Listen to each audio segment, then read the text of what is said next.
Assalamualaikum warahmatullahi wabarakatuh. Alhamdulillahi rabbil alamin. Wassalatu wassalamu ala asyrafil anbiya wal mursalin. Nahmaduhu wa nasta'inuhu wa nastaghfiruh. Wa na'udzu billahi min shururi anfusina wa min sayyiati a'malina. Man yahdihillahu fala mudilla lahu wa man yudlil fala hadiya lahu. Rabbi shrah li sadri wa yassir li amri wahlul 'uqdatam min lisani yafqahu qawli. Amma ba'd. Alhamdulillah, bersyukur kepada Allah Subhanahu wa taala kerana dapat bersama pada petang ini.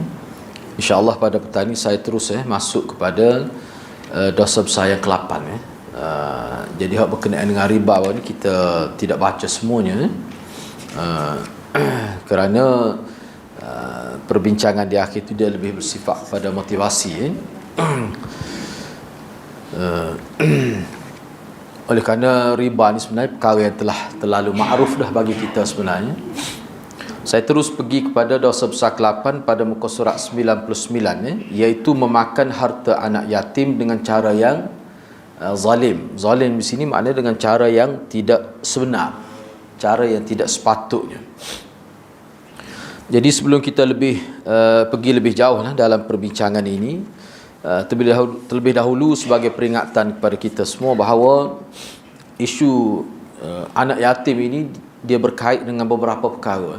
Pertama sekali berkait dengan penjagaan anak yatim, itu perkara yang paling besar. Yang kedua berkait dengan harta milik anak yatim. Ini perkara yang kedua. Maksud dua perkara yang perlu kita jaga. Dari segi kemaslahatan, yang menjaga kemaslahatan anak yatim, itu juga perkara yang besar. Yang mana dalam kitab sebelum ini yang telah kita baca 62 amalan dan juga sebelum itu ada juga kita sentuh bahawa orang yang menjaga kemaslahatan anak yatim ini sangat besar kedudukannya. Bahkan dalam beberapa hadis Nabi SAW menyebutkan bahawa Nabi kata ana wakafilul yatim, ana wakafilul yatim kahatain. Nabi kata, Nabi buat begitu, Nabi gerakkan jari begitu. Aku dengan orang yang menjaga kemaslahatan anak yatim bagaikan dua jari dalam syurga. Maknanya rapat sangatlah. Sebaliknya banyak juga hadis Nabi sebut tentang orang yang menganiaya anak yatim. Tetapi yang lebih difokuskan adalah orang yang memakan harta anak yatim. Sebab setengah-setengah anak yatim tu dia ada harta, ayah dia kaya, jadi bila dia tinggalkan harta, jadi boleh jadi yang merosakkan harta anak yatim boleh jadi ibu dia sendiri, boleh jadi datuk dia, boleh jadi mak saudara dia, sesiapa sajalah. Itu perkara itu perlu kita bagi perhatian. Sebab itulah kalau kita tengok di sini Allah Subhanahu wa taala berfirman dalam surah An-Nisa ayat 10, innal ladzina ya'kuluna amwalal yatama zulma innama ya'kuluna fi butunihim nara wa sayaslawna sa'ira. Sesungguhnya orang-orang yang memakan harta anak yatim secara zalim, mana secara yang melampau, secara yang tidak betul mengikut syarak, sebenarnya walaupun zahirnya tidak nampak begitu, tapi sebenarnya mereka telah memakan atau menelan api dalam perutnya. Dan mereka hari akhirat kelak mereka akan masuk ke dalam api yang menyala-nyala. Daripada ayat ini kita ulama buat kesimpulan, mana harta anak yatim ni, kalau kita jaga harta anak yatim ni, bukan tidak boleh kita makan harta anak yatim, boleh. Seperti yang saya sebutlah sebelum ni pun pernah saya sebut, takkanlah kita urus harta anak yatim, kita buat kita kata dapur suku-suku padahal dalam rumah kita. Kita masak periuk asing lah. Ni masakan ini untuk anak yatim. Kenapa tu? Kerana bimbang kukuk kita termakan. Sebenarnya tidak jadi masalah. Bila kita urus harta anak yatim, kita boleh makan harta dia, tapi dengan cara yang munasabah. Jangan sampai peringkat kita makan harta anak yatim sehingga habis harta dia. Jadi kita ambil sedikit, tak kira lah atas nama upah ke atas nama apa pun, dengan kadar yang munasabah, tidak jadi masalah. Ni sebab tu disebut dalam ni makan harta anak yatim dengan cara yang zalim. Dengan cara yang zalim. Kalau dengan cara yang baik, tidak jadi masalah. Jadi cara yang baik tu macam mana? Misalnya dia tinggal bersama kita, dia ada harta dia. Boleh jadi sebab ada setengah-setengah orang yang urus harta anak yatim ni, yang jaga anak yatim ni, dia sendiri pun miskin. Dia sendiri pun tidak ada keuangan yang cukup. Jadi dia guna harta anak yatim untuk anak yatim. Cuma dia masak tu sekali dalam periuk yang sama. Contohlah, saya bercontoh mudah. Katakanlah sekali dia masak tu kos dia RM15 katakanlah. Mana dia campur juga harta anak yatim dalam jumlah itu RM3 kan. Memang dia makan sekali je lah. Kakek kata ni ayah ni dia tanda nak ikat tu. Ikat dengan dawai nah. Tidak begitu. Islam ni dia praktikal. Islam dia praktikal. Maknanya kalau kos masak tu katalah RM20 ke adalah RM5 untuk anak yatim, untuk dia lah. Jadi makan sekali. Sekadar itu dikira sebagai hak. Makan dengan cara yang hak, bukan cara yang batil, bukan cara yang zalim. Sebaliknya, jadi kalaulah dia makan harta anak yatim, dia memanfaatkan untuk diri dia dengan cara yang tidak sebenar, sebenarnya dia seperti dia makan api neraka. Api. Dan di hari akhirat dia akan diselar ataupun dimasukkan ke dalam neraka Sa'ir. Sa'ir ni salah satu nama neraka. Kemudian dalam surah Al-An'am ayat 152, Allah berfirman, wala taqrabu malal yatim illa billati hi ahsan. Sebagai penjelas, sebagai menghuraikan ayat tadi, janganlah kamu hampiri harta anak yatim kecuali dengan cara yang ihsan, dengan cara yang baik. Boleh, bukan tidak boleh. Rasulullah SAW bersabda, jauhilah oleh kamu 7 dosa-dosa besar. Jadi dalam 7 dosa as-sab'ul mubiqat, 7 dosa besar itu salah satunya apa? Memakan harta anak yatim. Jadi makan harta anak yatim bukan secara mutlak tidak boleh, tapi dengan cara yang zalim, itu yang tidak boleh. Kalau dengan cara yang ihsan, cara yang baik, yang munasabah, mengikut syarak, itu tidak termasuk dalam ancaman ini. Baik, cuba tengok. Setiap wali ataupun pengurus anak yatim yang hidup serba kekurangan, yang ini orang miskin lah maksudnya, saya sebut tadi lah. Dia urus anak yatim, dia sendiri pun mepeh, kita kata dia sendiri pun susah, miskin, maka tidak berdosa apabila dia ikut makan, mana dia turut serta lah, dia juga turut memakan harta anak yatim dengan cara yang ma'ruf, lazim, dengan cara yang lazim, yang wajar lah. Apabila di luar batas kewajaran, maka hukumnya menjadi haram. Sedangkan yang dimaksudkan dengan cara yang ma'ruf di sini harus disesuaikan dengan kebiasaan yang berlaku pada umumnya orang-orang yang beriman, yang bersih dari tujuan-tujuan. Maknanya nilai keikhlasan itu sangat penting dalam kes ni. Ikhlas itu sangat penting. Ialah hadirat kalau kita kaya, kalau kita support dia 100%, dia kata masalah ustaz lapar orang anak dia ni. Kalau seorang tu ialah munasabah lah. Ni lapar orang, anak kita pun 2 ya. Misalnya dak.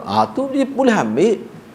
Tapi dengan cara itulah. Mana di sini dia perlu satu keikhlasan. Kena ada nilai takut kepada Allah. InsyaAllah dia jadi baik. Sebab dalam agama pun tidak buat sebanyak mana kita kena ambil. Dalam agama sebut dengan ma'ruf. Itulah yang baik. Dengan cara yang tidak zalim. Begitu saja dia letak. Dia tidak sebut dengan kita kata tepat. Berapa yang sepatutnya kita kena ambil harta dia. Berapa peratus untuk kegunaan kita. Tidak disebut. Fikir sendiri lah. Kerana perkara ini dia berkait dengan keperluan semasa. Keperluan semasa juga. Berkait dengan keadaan semasa. Syekh Utsaimin rahimahullah berkata, anak-anak yatim adalah anak-anak yang tidak mempunyai ayah. Ayahnya telah meninggal dunia ketika mereka masih kecil, yakni belum dewasa, baik anak lelaki ataupun anak perempuan. Anak-anak yatim harus di sini, dan ini bahasa Indonesia lah. Anak-anak yatim wajib disayangi, bukan harus. Harus ni dalam bahasa dia. Bahasa Indonesia harus ni maknanya wajib. Bukan kata sunat ya, tidak. Bukan kata harus, tidak. Ini kena faham lah, bahasa ni bahasa Indonesia. Jadi bila dia sebut harus disayangi dan diperlakukan dengan lemah lembut, harus itu maknanya wajib. Mesti maksudnya. Hati mereka telah hancur kerana sang ayah telah meninggal dunia, dan tidak ada yang menanggung biaya kehidupan mereka kecuali hanya Allah. Maka mereka semua layak dikasihi. Oleh kerana itu Allah Subhanahu Wa Taala mewasiatkan mereka dalam kitabnya dan menganjurkan untuk memperlakukan mereka dengan penuh kasih sayang, seperti yang tercantum di dalam banyak ayat. Tidak halal, maknanya haram. Tidak halal bagi seseorang memakan harta anak yatim dengan cara yang zalim. Seperti mana yang ayat yang kita baca tadi lah. Kita sering melihat ada sebahagian orang, wal'iyadzubillah, ketika saudaranya meninggal dunia dan meninggalkan ramai anak yang masih kecil, kemudian ia pun menguasai harta saudaranya itu dan menggunakannya untuk perniagaan, wal'iyadzubillah. Maknanya dia urus harta anak yatim tidak mengikut kaedah. Dia guna harta anak yatim seolah seperti harta dia. Banyak berlaku begitu. Ramai berlaku kepada masyarakat Islam gitu. Kemudian dia mempergunakan harta tersebut dengan cara yang tidak dibenarkan dan tidak untuk kemaslahatan anak-anak yatim. Orang seperti inilah yang layak menerima ancaman Allah dalam ayat yang kita baca tadi. Mereka akan dimasukkan api neraka dalam perutnya, seolah dia seperti makan api neraka. Teruk tu gambar Al-Quran. Maknanya perbuatan dia tu walaupun nampak zahirnya senang, mewah hidup dia, tapi sebenarnya seperti memakan api. Beratlah. Kemudian Allah berfirman, janganlah kamu mendekati harta anak yatim kecuali dengan cara yang lebih bermanfaat. Ini di segi huraya dia lah. Janganlah engkau mengurus atau mengelola harta anak yatim kecuali dengan cara yang lebih baik. Apabila engkau dihadapkan dengan dua projek dan engkau akan menginvestasikan harta mereka anak yatim ke dalam salah satu daripada dua projek tersebut, maka engkau harus, maknanya beginilah. Mana kalau kita harta anak yatim kita guna untuk bisnes lah, sebagai modal perniagaan, boleh ke tidak? Boleh ke tidak? Mengikut ulama boleh. Memang kalau kita baca dalam kitab boleh. Tetapi bagaimana kita nak pastikan harta itu tidak hilang? Perniagaan yang macam mana? Situ pula. Sebab tu setengah-setengah ulama kata tidak harus. Ada juga yang kata tidak harus. Sebab bila kata berniaga ni boleh tentu untung. Ni kalau hilang dengan modal-modal tu macam mana aku? Tu. Kalau kerajaan yang urus harta anak yatim, tu dia ada jaminan. Kerajaan boleh jamin. Kita boleh jamin ke? Misalnya, contohnya, kalau seorang itu kaya, dia urus harta anak yatim. Dia kata kalau rugi pun dia boleh bayar balik modal. Hak modal tu. Tu tak apalah kalau dia boleh jamin begitu. Mana kalau untung, tak apalah. Mana untung tu mungkin dia ada bahagia dia lah, sebab dia memperguna. Dia boleh ambil, bukan kata dia tidak boleh ambil. Tapi kalau harta tu kalau rugi dengan modal-modal pun hangus, kita kata hilang, tapi dia boleh bagi jaminan dengan harta dia yang banyak, dia boleh ganti balik lah. Mana kukuh mana tak hilang juga. Kalau begitu setengah ulama kata harus.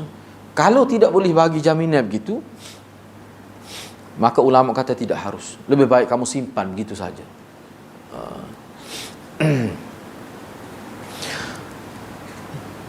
Sebab tu dia sebut sini, kalau ragu-ragu nak try untung ke jadi ke tak boleh gitu harta anak yatim. Jangan terah-terah gitu.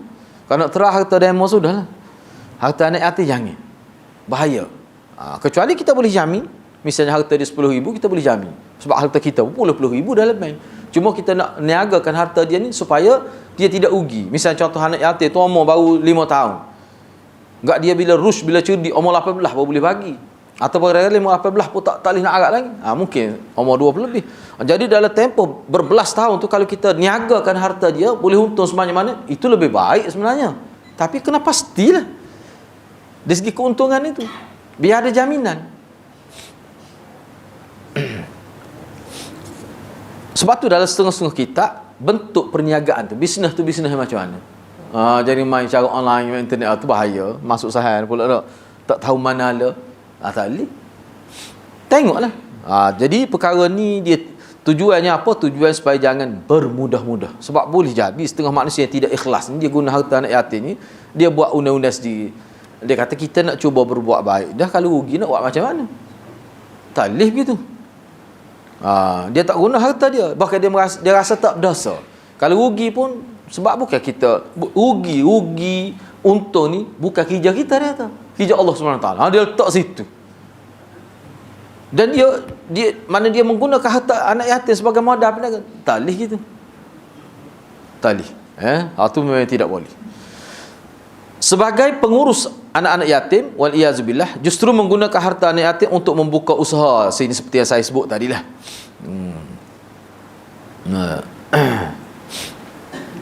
Mana dia ambil, dia kata kalau boleh untung ni ambil dia semua, tu lagilah tidak boleh. Jadi sebenarnya sama saja di sini huraian seperti yang saya sebut tadilah.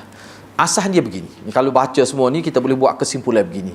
Mana bila kita nak gunakan harta anak yatim sebagai modal pusingan untuk kita berniaga, kita kena pastikan bahawa harta anak yatim tu modal tu asas dia tu tidak terencak lah. Jangan hilang. Tu kalau kita yakin itu boleh. Tapi setengah-setengah ulama kata yakin begitu saja tidak mencukupi lagi. Dia mesti ada jaminan harta anak yatim itu tidak hilang begitu saja. Dia kena ada jaminan. Sebab tu bagi saya, kalau kerajaan dia boleh jamin. Kita sendiri pun boleh kalau kita kaya. Kalau kita kaya, boleh. Jadi kena jagalah. Asasnya begitu. Perbincangan dia tu maksudnya begitu. Cuma dia sebut beberapa contoh. Semuanya asas atas projek lah. Usaha, satu perusahaan. Terlibat dengan perniagaan dan sebagainya. Baik. Dalam surah Al-Baqarah ayat 220 Allah SWT menyebutkan wa yas'alunaka 'anil yatama qul islahul lahum khair wa in tukhalituhum fa ikhwanukum.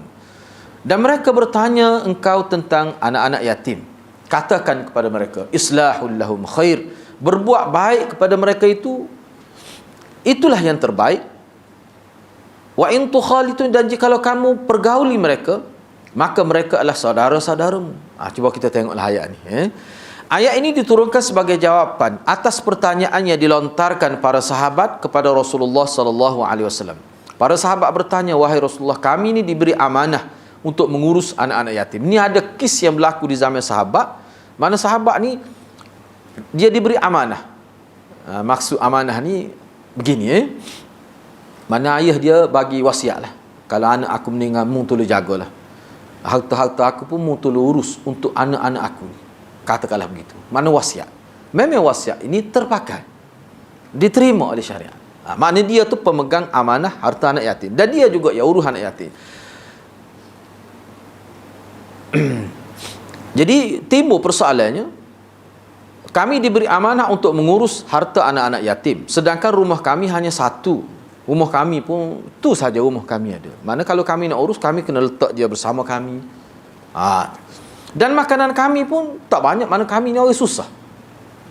Bagaimana kami harus lakukan? Sebab jika kami membuat makanan khusus untuk mereka dalam sebuah wadah tersendiri, mana dalam periuk yang asing lah, berasing seperti saya sebut tadi lah, maka hal ini akan menyusahkan kami dan terkadang akan merugikan mereka. Apa yang harus kami lakukan? Tak nak masak secara berasing beli gas suku, poyuk suku, patutlah ke mana bau tu, mesti kena masak makanan sama tak kira dia tu telia gitu. Hari ni dia ni kebetulannya menu nasi biryani, ataupun kita kata daging masak kicap. Kita hari ni kebetulan kena menunya ikan singgah, lain-lain bau, tak praktikal gitu. Tak praktikal. Mesti jadi metok sikit dia tu. Membuat dapur tu lagu mana sebenarnya nak buat? Sahabat confused. Apa sahabat tanya? Bimbel takut dosa. Bimbel takut berdosa. Tu. Jadi kalau nak buat gitu kayak susah tu. Nak urus macam mana tu? Maka Allah berfirman, mereka menanyakan kepadamu Muhammad tentang anak yatim. Katakanlah, memperbaiki keadaan mereka adalah baik. Dan jika kamu mempergauli mereka, maka mereka adalah saudaramu. Maksudnya lakukanlah apa yang terbaik dan pergaulilah mereka. Buatlah makanan dalam satu bekas selama engkau menghendaki kebaikan. Maka Allah Maha mengetahui orang-orang yang berbuat kebajikan dengan orang-orang yang buat kerosakan. Kalau ikhlas sungguh, dia jadi molek. Kalau kita ikhlas sungguh jaga harta hati-hati, dia akan jadi molek. Sebab ikhlas ni kalau bila kita bercakap ikhlas dalam bab jaga harta anak yatim, dia akan ada perasaan takut kepada ancaman dalam ayat tadi. Wa sayaslawna sa'ira. Ya'kuluna fi butunihim nara, itulah. Dia akan sentiasa ingat tu.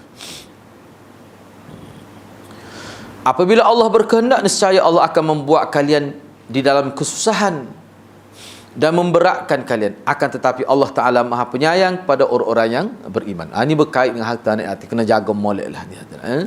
Cuma hak terbaiknya, kita bantu dia dengan harta kita lah. Ni isu tu, kalau dia miskin, dia susah, tu jelas lah tak timbul lah, sebab kita guna harta kita. Isu sekarang nak bantu ataupun tidak. Hak jadi isunya, dia kaya, umur 4-5 tahun. Kita lah kena urus, kita mak saudara dia. Nah, harta dia banyak. Enggak akaun duk kita belaka. Enggak kita pula pemegang amanah. Nah, mana kita akan huruf dia dan harta dia. Di situlah timbul satu ujian daripada Allah Subhanahu Wa Taala. Nak buat macam mana? Tu kan. Kan berlaku banyak ke hadirat. Habis jadi nama hak jaga tanah dia. Nah, dengan piti-piti pun. Pemegang amanah. Nah, bila dia besar dia kecek gini akhir sekali waktu tu tak lagi jual tanah tu. Kan ada berlaku kan? Ada berlaku. Keluarga saya sendiri pun ada berlaku. Ni tok pok dara dia sendiri. Bila dia besar, nikah dah, pergi nak ambil lah tanah dia. Jual. Orang tanah dia betul semua orang tahu. Siapa orang kapu kata kalau nak masuk mahkamah kita pergi dengan berapa buah bah saksi. Orang kapu tahu berlaku. Tu berlaku itu lah. Satu saya tahu lah tu. Keluarga kita juga berlaku. Nak ayat yang setara tu. Berat benar. Kau tengok pada ni dalam hal ni tak banyak hadis dia sebut ni tentang ancaman Allah terhadap orang yang makan harta anak yatim dengan cara yang tidak sebenar. Tapi kuku mana kena beringatlah. Sini tidak banyak dia orang. Hak dulu dalam kitab dulu hak 62 amalan tu yang menjadi penyebab pada terbukanya pintu rahmat Allah tu, penyebab masuk syurga tu kan 62 amalan tu. Dia sebut situ 65 amalan. Cuma dia sebut ada tajuk 62 tapi poin dia 65. Situ dia banyak kemukakan hadis ancaman dan hadis sebagai kelebihan orang yang urus harta anak yatim. Jaga anak yatim. Bahkan dalam riwayat sahih disebut Nabi kan masuk surga mula-mula sekali Nabi dalam hadis. Bila dibuka pintu surga tiba-tiba dia istilah dalam hadis tu ulama khilaf. Satu istilah dalam hadis tu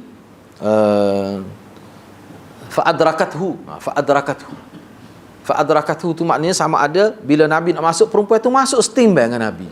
Kejut Nabi tengok tepi dia perempuan masuk sekali. Hafiz Ibn Hajar kata tidak setimbang. Maksud huraian Hafiz Ibn Hajar makna bila Nabi masuk dia pun masuk, duduk belakang Nabi. Makna tak ada orang lain lepas Nabi dia selalu. Jadi nak ayatnya istimewa luar biasa perempuan ni, tapi tidak disebut pun nama perempuan biasa. Nabi tanya dia, gapo dia hak mu buat dulu masa hidup? Siapa boleh masuk surga sekali dengan aku? Setimbang gitu. Dia kata tak ada, cuma ada saya pelihara anak yatim di rumah saya. Saya jaga di sepanjang saya. Maknanya hak ni nikih dia urus tu, urus satu patu harta dia. Seorang ya tidak ramai. Dia jaga sungguh. Dengan ikhlas. Maka Allah SWT hargai jasa baik dia tu, dia boleh masuk surga. Bukan sekadar masuk surga, sekali dengan Nabi. Itu dalam hadis sebut. Bahkan Imam Nawawi sebut orang yang maksud dalam hadis-hadis kata Imam Nawawi. Ni saya tu sebut dengan bahasa mafhum lah. Kata Imam Nawawi, mana-mana hadis yang sebut jaga anak yatim ni orang yang terlibat. Tak kira lah dia jaga sendiri ke, dia bagi duit ke, dia bagi rumah ke, dia bagi tanah ke, dia yang cari duit ke, asalkan dia terlibat untuk memberi kemudahan kepada anak yatim. Tak kira terlibat tu dalam aspek mana, maka dia termasuk dalam kafilul yatim. Kafilul yatim mana orang yang menjamin kebaikan anak yatim. Tak kira lah. Walaupun kita sebab tu hadirat kita nak buat baik ni tak mesti ada piti banyak. Tak mesti. Biarlah saya nak sebut ni wa amma bi nikmati rabbika fahaddis. Saya nak sebut gitu ya. Kalau tempat saya duduk sekarang ni ada orang perempuan hak biasa ya, bukan kata dia ni orang mengaji agama hebat, dah orang biasa. Tapi Allah beri kebaikan kepada dia. Dia ada beberapa orang anak yatim tu memang tidak terbela sehingga abang dia, kakak dia miskin lah. Terpaksa bukan semua berhenti sekolah. Seorang berhenti sekolah kerana tak ada. Terbiarlah. Lepas tu pergi sekolah pun baca pun tak boleh. Sebab apa? Tak ada orang jaga. Tak ada orang jaga. Dia ni. Jadi dia ni ambil daripada kampung tu, ambil pergi letak. Dia bukan letak di rumah dia sebab mungkin tak sesuai di rumah dia nak letak. Dia pergi cari. Bagus dia pergi cari mak saudara budak ni. Dia pergi siasat. Jumpa dia kata, boleh ke awak jaga tapi kos semua saya tanggung. Cuma saya tak boleh nak urus di rumah saya. Adalah tak sesuatu rumah dia tu. Kos pendidik, kos untuk makan minum semua saya tanggung. Tu. Mak dau dia kata, sebab mak dau dia orang miskin juga. Mak dau dia kata tak apalah. Dia tanggung. Dia pergi cari tempat mengaji Quran, dia pergi cari tempat untuk kelas tuition, dia jaga semua. Dan bila kita tengok isteri saya cek baca dia pun tak boleh baca Quran, tak boleh hasil. Bila dia ditukar, dipindah tempat tu duduk tu, mana dia pun sekolah semula lah. Jadi kawan ni saya nak sebutnya, dia kata dia sebenarnya bukan 100% duit dia urus, dia cari kawan-kawan dia. Dia cari hak ni RM50, hak ni RM30 dia cari. Ramai jugalah beberapa orang untuk tanggung beberapa orang anak yatim. Cuma dia yang urus. Hak dia tu paling banyaknya BPT-nya. Sebab dia kira dah, kalau orang takwi pun dia Kelantan kata dia tauhid dah terik ni. No. Tapi kok mana untuk meringankan beban dia cari. Gitu lah. Tu pun termasuk juga. Bukan letak rumah dia. Dia bukan masuk kepada tu, cuma dia urus. Harta dia sebahagian, cuma dia ambil harta orang lain. Maknanya kalau kita boleh bagi saham RM10 sebulan dah. Padat dah. Dengan istiqamah sampai budak ni besar, sampai boleh berdikari. Gitu ya dia hadrat. Islam ni dia tidak tuntut kita buat sesuatu di luar kemampuan kita. Islam dia tidak tuntut gitu. Mau buat setakat boleh buat lagu mana. Sebab tu bagi saya salah satu pendekatan lah. Ni saya baca dalam buku. Ni pendekatan gereja lah. Gereja ni ada kalau dia ada bajet, setiap gereja dia ada bajet kebajikan dia. Macam dia ada khusus untuk bahagian kebajikan lah. Maknanya sebuah gereja tu kalau dia ambil 20 orang. Sebuah gereja dia ambil 20 orang. Dia urus orang-orang miskin di kalangan popok dia. Dia jaga hak tu ya. Mana gereja ni urus orang lain pula. Kalau setiap masjid, setiap surau, boleh buat begitu. Sebabnya AJK sudah ada. Cuma tambah satu bebanan kerja yang kira-kiranya pahala besar. Orang panggil anak akak masjid. Kalau bank ada buat anak akak. Ni jadi anak akak bank rakyat misalnya kata. Siapa dia masuk universiti? Tu ada. Saya jumpa seorang profesor dia, malas sebut nama sebab dia biasa masuk TV juga. Jadi bila beberapa orang perempuan hak belajar dengan saya tu, dia pergi ke satu kaos hak tempat anak yatim lah. Dia pergi. Jadi ada seorang anak yatim tu susah sungguh lah. Memang dia ni kira-kiranya tak ada keluarga. Susah sungguh. Tiba-tiba profesor ni ada orang sebut pada dia, dia pergi cari tempat tu. Dan dia ambil ni yang saya nak sebutnya. Dia tidak ambil anak yatim, dia pergi letak di rumah dia, tidak. Tapi untuk budak ni seorang, dia kata berapa kos dia sebulan. Dia tanya tempat penjagaan anak yatim. Sebab tempat penjagaan anak yatim bukan milik kerajaan, dia minta derma pada orang ramai juga. Kami tu sebutlah berapa tu. Dia kata tak apa, hak tu untuk dia seorang lepas, saya tanggung. Dia bunyi pada pihak tu lah. Itu cara dia buat. Gitu ya. Tidak mesti kita kena habis sehingga kita jadi miskin pula, tidak. Kita buat setakat kita mampu. Kalau kita tak boleh biayai seorang, kita ambil sahaya yang kecil sudahlah. Itu kita naknya kebaikan setakat yang kita boleh buat.